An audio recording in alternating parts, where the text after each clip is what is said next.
Graça e paz, meus irmãos. Professor Wellington falando. Então, vamos lá.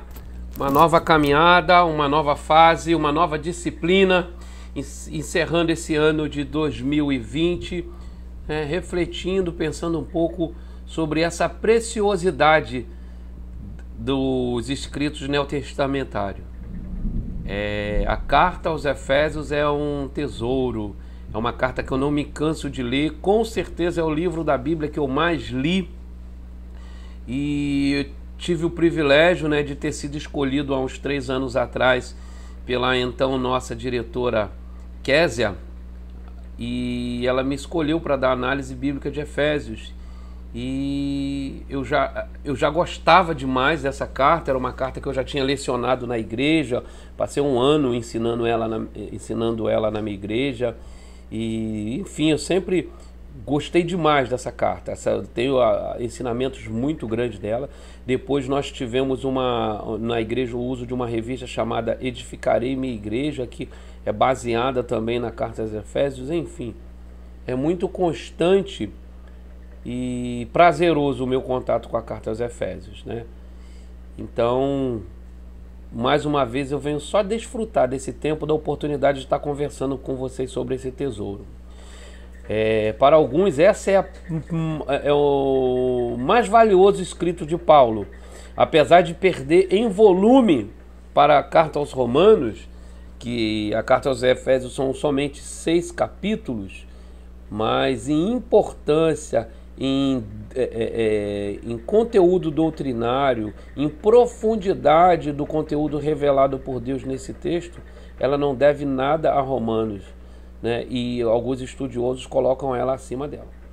O nosso curso é uma análise bíblica de Efésios, não é uma análise exegética, Não é uma análise exegética onde nós vamos pegar os termos fundamentais, fazer uma análise léxico-gramatical, fazer uma análise morfológica de termos, não.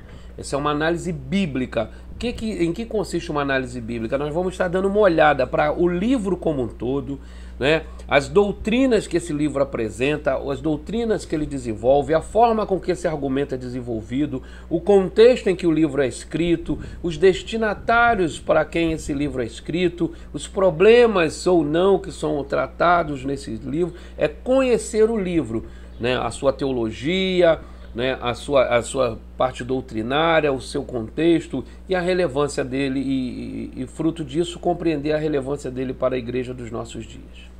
Então, o propósito eterno, a ementa, a igreja no propósito eterno de Deus, Pai, na graça e na unidade de Deus, Filho, e sua vida no poder do Espírito. A igreja no propósito eterno de Deus, na graça e na unidade de Deus Pai, Deus Filho, e sua vida no poder do Espírito Santo. O objetivo é levar os alunos ao conhecimento do contexto histórico, textual, social, cultural, político e linguístico da carta aos Efésios.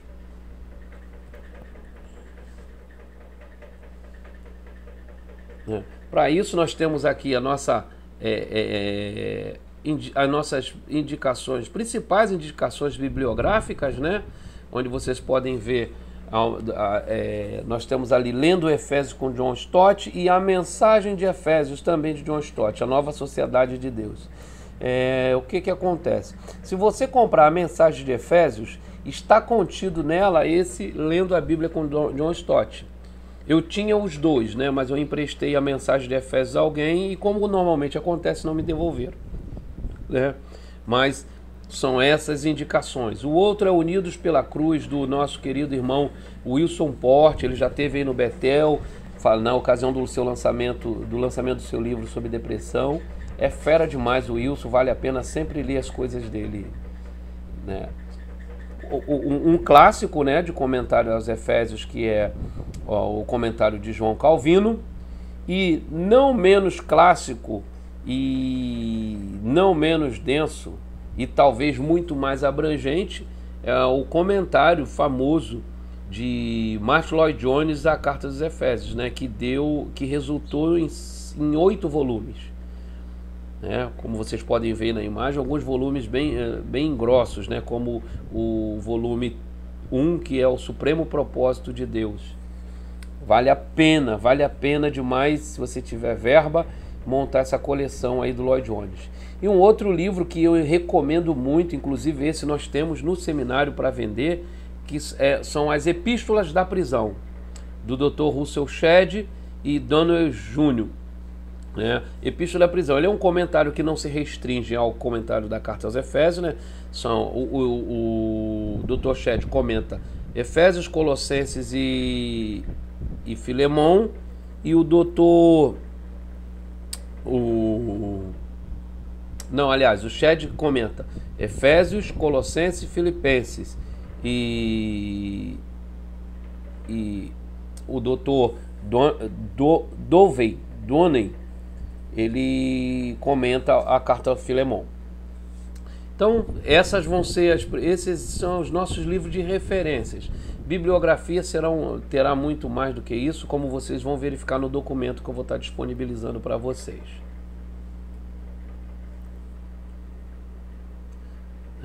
Conteúdo que nós pretendemos caminhar, se for possível, em um encontro só, né? Essas questões de autoria, datação, que eu espero adiantar com vocês através da leitura, né, desse material, e analisando o conteúdo, né, de maneira panorâmica, breve. Esses são os passos que nós pretendemos caminhar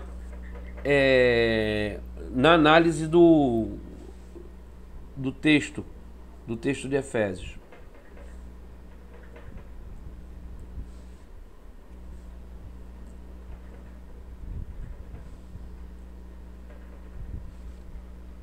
Então vamos lá, vamos começar a falar um pouquinho, ainda que de maneira introdutória, sobre esse texto.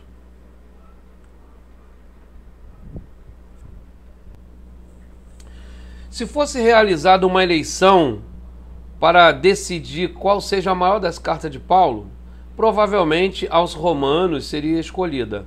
Mas a Epístola aos Efésios seria uma segunda, muito próxima de Romanos. Essa epístola foi acertadamente denominada a Rainha das Epístolas por John Calvino. John Calvino dizia que essa era a sua favorita.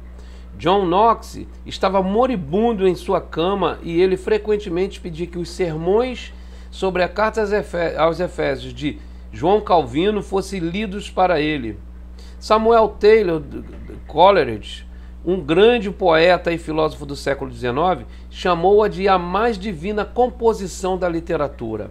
Então ela é, de fato, uma carta tida em alta conta, né? A Carta aos Efésios é um resumo muito bem elaborado das boas novas do cristianismo e de suas implicações. Ninguém pode lê-la sem ser compelido a adorar a Deus e a ser desafiado a melhorar na sua vida cristã. A Carta aos Efésios, ela não é somente uma carta doutrinária, uma carta teológica e até certo ponto eclesiológica, porque poucas tratam a doutrina da igreja como a Carta aos Efésios, mas ela é uma carta que nos conduz a uma atitude prática, a um posicionamento diante de Deus e diante das suas orientações. John Mackay nunca perdeu seu fascínio por Efésios. Quando foi convidado a fazer as preleções Crowell na Universidade de Edimburgo, em janeiro de 1948, escolheu Efésios como tema. Deu às suas preleções o título A Ordem de Deus. Nelas, referiu-se a Efésios como sendo a mais madura e a mais relevante para o nosso tempo de todas as obras de Paulo. Aqui, pois, temos a essência destilada do cristianismo, o compêndio mais autorizado e mais completo da nossa fé cristã, dizia ele. Muitos leitores têm sido trazidos à fé e desafiados às boas obras pela mensagem de Efésios. Um deles foi o próprio John Mackay, como nós já falamos. Ex-presidente do Seminário Teológico de Princeton, diz: a este livro devo a minha vida. Ele explicou como em julho de 1903, tendo 14 anos de idade, experimentou através da leitura de Efésios um arrebatamento juvenil na região montanhosa da Escócia e fez uma apaixonada manifestação a Jesus Cristo entre essas rochas, à luz das estrelas. Segue o seu relato pessoal do que aconteceu. Vi um mundo diferente. tudo era novo. Tive uma nova compreensão, novas experiências, novas atitudes perante as pessoas. Amei a Deus. Jesus Cristo veio a ser o centro de tudo. Tinha sido vivificado. Eu estava realmente vivo. A carta aos Efésios realmente ela é impactante quando a gente começa a pensar nas suas doutrinas, nos seus ensinos, na obra de Deus em Cristo Jesus e na aplicação dessa obra maravilhosa do Espírito Santo. Quando a gente começa a pensar em coisas assim, tipo o mesmo poder que ressuscitou em Jesus Cristo de dentre os mortos operou em nós, né? Enfim, vendo Cristo deixar a condição de primogênito para ser o unigênito, como a nossa irmã Carmosina diz no seu livro, O Primeiro de Muitos, que ela está lançando agora dia 19 de dezembro na Igreja Batista do Calvário. Se tiver oportunidade, vai lá prestigiar a nossa irmã, nossa professora. Então Jesus, aquela obra ali apresenta o Deus Trino em sua essência. Nós vemos ali apresentada a obra da Trindade, Deus Pai, Deus Filho, Deus Espírito Santo. Nós vemos ali as doutrinas da eleição, da adoção, da predestinação, a doutrina da igreja ser pintada em cores vivas e radiantes. É importante também destacar, no que tange a carta aos Efésios, a sua similaridade com a carta endereçada aos Colossenses. Alguns chegam a dizer que essas cartas são gêmeas. Cerca de 1/3 das palavras contidas em Colossenses aparece na carta aos Efésios. E 75 dos 155 versículos de Efésios são encontrados em Colossenses.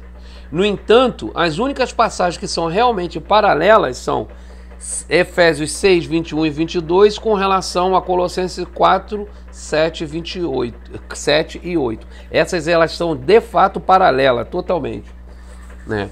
Com questão de datação e local de inscrição, entre os anos 58 e 60 depois de Cristo, provavelmente escrita de Roma durante a sua primeira prisão, tá? Por isso que naquele livro que eu falei, Cartas da Prisão, tem essas 4 cartas, Efésios, Colossenses, Filipenses e Filemão, que são as cartas que acreditam ele ter escrito na primeira prisão, né? Já que 1 Timóteo, por exemplo, é carta da prisão, mas isso ele já escreve na sua última prisão em Roma, da qual ele não sai, exceto quando morto. Retratar o encanto do conhecimento que as pessoas experimentam quando ficam conhecendo melhor a carta dos Efésios, o Dr. Marcos Barth, não é o Karl Barth, afirma que a carta nos cativa, observa e por 3 características. Deixa eu repetir essa leitura que ficou muito ruim. Ao retratar o encanto do conhecimento que as pessoas experimentam quando ficam conhecendo melhor a carta aos Efésios, o Dr. Marcos Barthes afirma que a carta nos cativa. Ele observa, por exemplo, 3 características nessa carta. A primeira, Efésios é intercessão. Mais do que em qualquer outra epístola do Novo Testamento, ela tem o caráter e a forma de oração. Quando alguém argumenta conosco, podemos nos persuadir ou não, mas quando ora por nós, o seu relacionamento conosco se transforma. Assim acontece com um estranho à porta. Efésios ganhou o direito de entrar, porque seus leitores são objeto de intercessão do autor. Coisa linda! Coisa linda! Ainda, sobre os pontos destacados pelo Dr. Barth, o Marcos Barth, em segundo lugar, ele diz que Efésio é proclamação, não é apologética nem polêmica, pelo contrário, está repleta de afirmações ousadas e até mesmo jubilosas acerca de Deus, de Cristo e do Espírito Santo. Efésio torna-se bem-vinda e é um documento encantador justamente porque não deixa brilhar outra coisa senão o amor e a eleição de Deus, a morte e a ressurreição de Cristo e o poder e a obra do Espírito Santo entre os homens. Em terceiro lugar, o Dr. Marcos afirma também que Efésios é evangelização. No seu panorama do conteúdo da carta, Barth enfatiza suas declarações intrépidas acerca do propósito da ação salvadora de Deus, capítulo 1 e 2, acerca da obra permanente de Deus e na sua automanifestação manifestação para a igreja e através dela, capítulos 3 e 4, e acerca da obra corajosa e alegre de embaixadores, realizada pelos cristãos no mundo, 5 e 6. Tudo isso, diz ele, dá a Efésios relevância especial para todos os que estão ocupados com as tarefas evangelísticas da igreja hoje.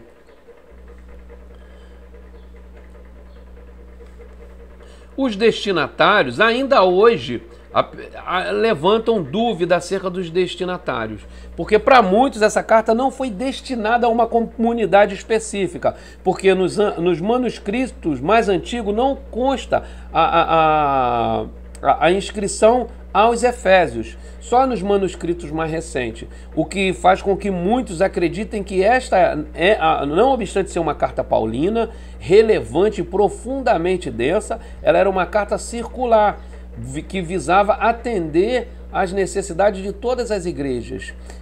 Tanto que, em uma das coisas que eles se amparam para dizer, é o aspecto abrangente e genérico da carta, porque diferente da maioria das cartas apostólicas, ela não atinge um ponto específico, não toca num ponto específico, não está pretendendo solucionar um problema, dar uma direção a algo que estava errado. Não, ele simplesmente, ela em grande medida, ela só apresenta a obra do Deus Trino. Apesar dessas dúvidas, de alguns levantarem dúvida quanto à autoria e destinatário, ficamos com a posição ortodoxa que afirma a autoria paulina, tendo como destinatário a igreja de Éfeso. Não obstante a nossa posição, vale destacar que essa carta é considerada por muitos estudiosos sérios como uma carta circular, né? E destacamos também, né, como já falamos, da sua similaridade com a Colossenses. A mensagem de Efésios. A mensagem de Efésios. O ponto central da carta é o que Deus fez por meio da obra histórica de Jesus Cristo e continua fazendo através do seu Espírito hoje, a fim de edificar sua nova sociedade no meio da velha. Mais do que isso, nós que estamos em Cristo, organicamente unidos com Ele pela fé, compartilhamos pessoalmente desses grandes eventos. Fomos ressuscitados da morte espiritual, exaltados ao céu e identificados ali com Ele. Fomos reconciliados com Deus e uns com os outros. Como resultado, mediante Cristo e em Cristo, somos nada menos do que a nova sociedade de Deus, a nova humanidade que Ele está criando e que inclui judeus e gentios em pé de igualdade. Somos a família de Deus Pai, o corpo de Jesus Cristo, seu Filho e o templo do Espírito Santo. Eu quero ver uma definição da mensagem de Efésios aqui do Dr.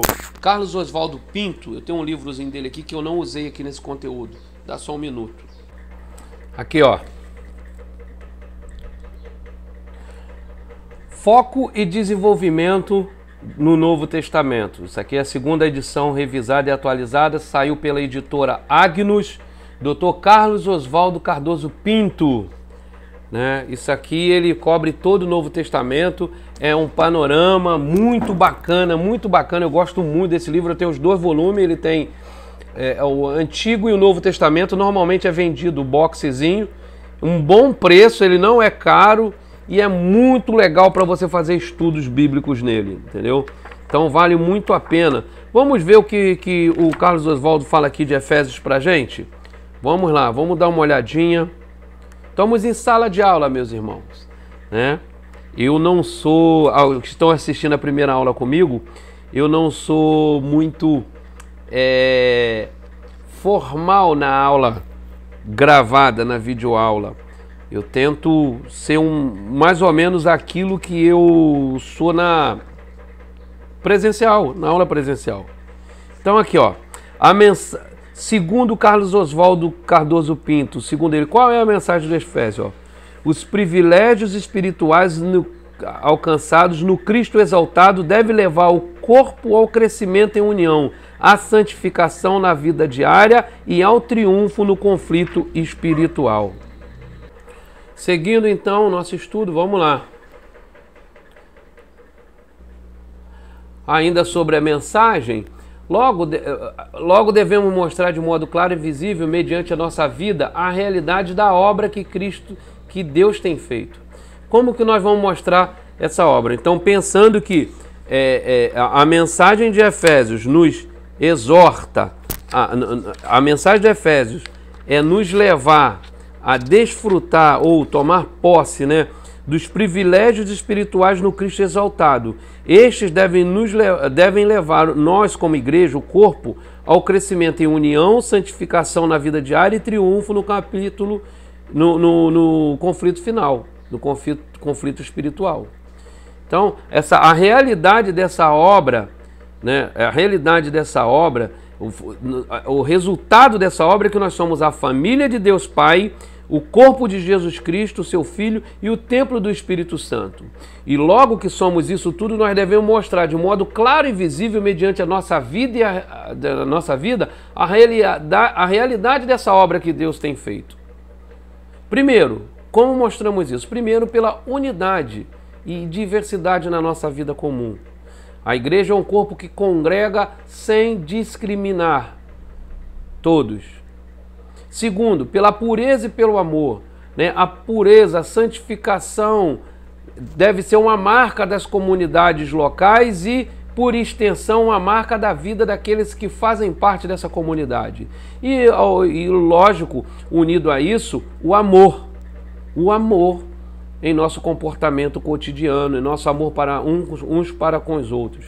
Um terceiro aspecto que deve ficar muito claro, já que somos família de Deus, corpo de Cristo e templo do Espírito Santo, a nossa mútua submissão, né? Submetei-vos uns aos outros em amor, Paulo diz, né? E por um relacionamento amoroso no lar. Então Paulo vai cuidar da relação marido, esposa, filho e pais, patrão, empregado, senhor e servo. Então tudo é muito importante como expressão daquilo que somos. Quarto, a nossa estabilidade na luta contra as potestades e os poderes do mal. Então, na plenitude do tempo, o propósito de Deus, ou seja, a consumação da nova sociedade, se dará sobre a afirmação plena da soberania total de Jesus Cristo. Então vamos lá, há uma divisão proposta.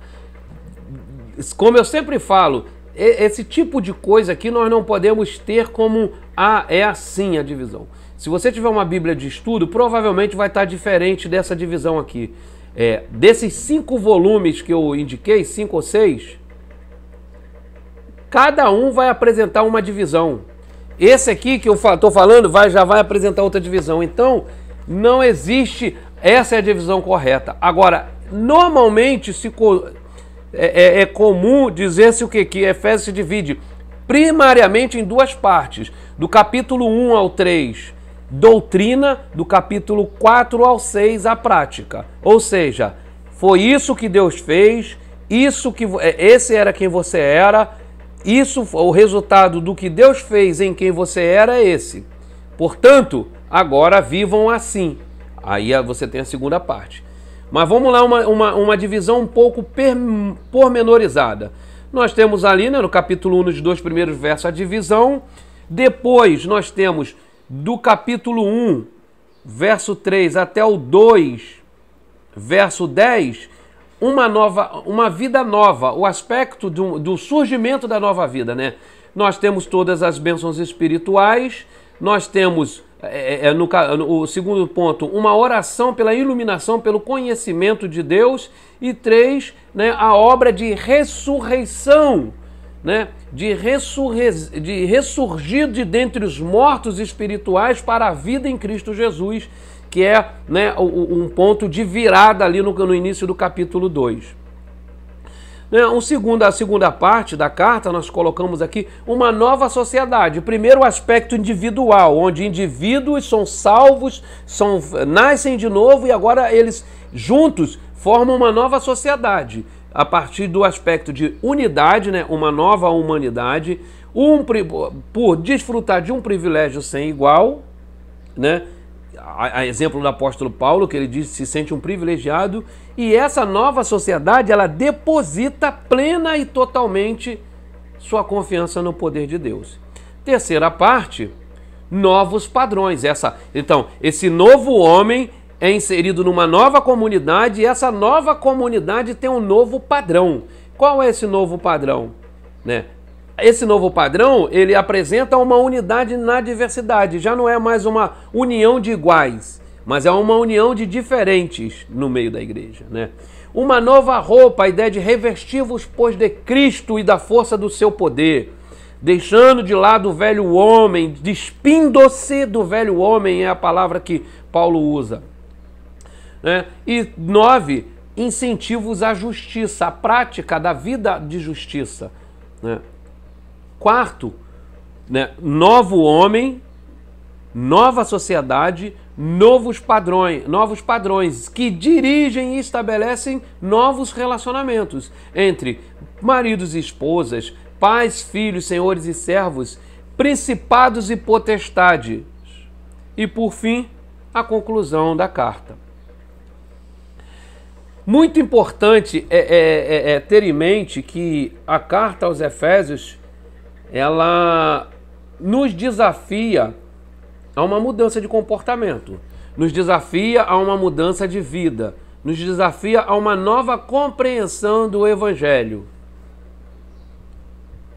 E isso só acontece quando a gente tem uma devoção à palavra de Deus, à vida com Deus e um apego sem igual às Escrituras. E eu destaquei aqui, para encerrar a nossa fala nesse vídeo, uma fala de Stuart Elliott, que ele diz: não abra as Escrituras antes de orar e depois não fecha até que você veja Cristo em suas páginas. Muitas vezes a gente incorre no erro de fazer uma leitura obrigacional, desculpa o neologismo, obrigacional. Como assim obrigacional, Wellington? Obrigacional, porque alguém disse que você tem que ler a Bíblia todo dia, então todo dia você vai ali ler uma porçãozinha. Porque você estabeleceu para você mesmo que ia ler a Bíblia todo dia, aí você fez lá um calendário obrigacional, onde a nossa leitura da Bíblia deve ser devocional, devotando a ela a vida, devotando a ela a vontade, devotando a ela e o autor dela tudo que somos, para que sim, sejamos transformados por ela. Por último, eu gosto de fazer uma comparação a partir dessa perspectiva do Stott, que aponta uma nova, que Efésios, ele vai desenhar o estilo de vida e quem compõe essa nova sociedade. Eu costumo dizer que em 3 momentos nós recebemos um código de conduta. Quando o povo, que ainda não era povo, ou melhor, quando o povo de Deus, que ainda era um amontoado de gente, sai do Egito, o Senhor leva Moisés ao Sinai e entrega um povo um código de conduta, um código de como proceder com o próximo e com o próprio Deus que o libertou do Egito. No Novo Testamento, quando na inauguração na entrada na história do Cristo, do Jesus Cristo, no início do ministério de Jesus, quando ele entra na nossa história de maneira efetiva, atuando, cumprindo o seu ministério, Jesus sobe ao monte e entrega um novo código de conduta. É o que nós chamamos do Sermão do Monte. E após cumprir o seu ministério, morrer e ressuscitar, no caminho de Damasco, ele aparece a Paulo e entrega um definitivo código de conduta, que é a carta aos Efésios, que nos aponta quem éramos, nos diz quem é Deus, quem é o Filho, quem é o Espírito, o que ele está fazendo, o que ele fez, por que fez, quem somos nós, por que ele fez isso em nós, para que ele fez isso em nós. E tendo feito o que fez, para o que fez, Ele nos entrega o padrão. Agora sigam esse padrão. Que o Senhor Deus aplique ao nosso coração a sua palavra. Que nós não sejamos aqueles leitores obrigacionais, mas sejamos aqueles que amam encontrar com Deus na palavra. Aqueles que amam encontrar com Deus em oração. Vamos caminhar. Tem muito conteúdo para a gente conversar.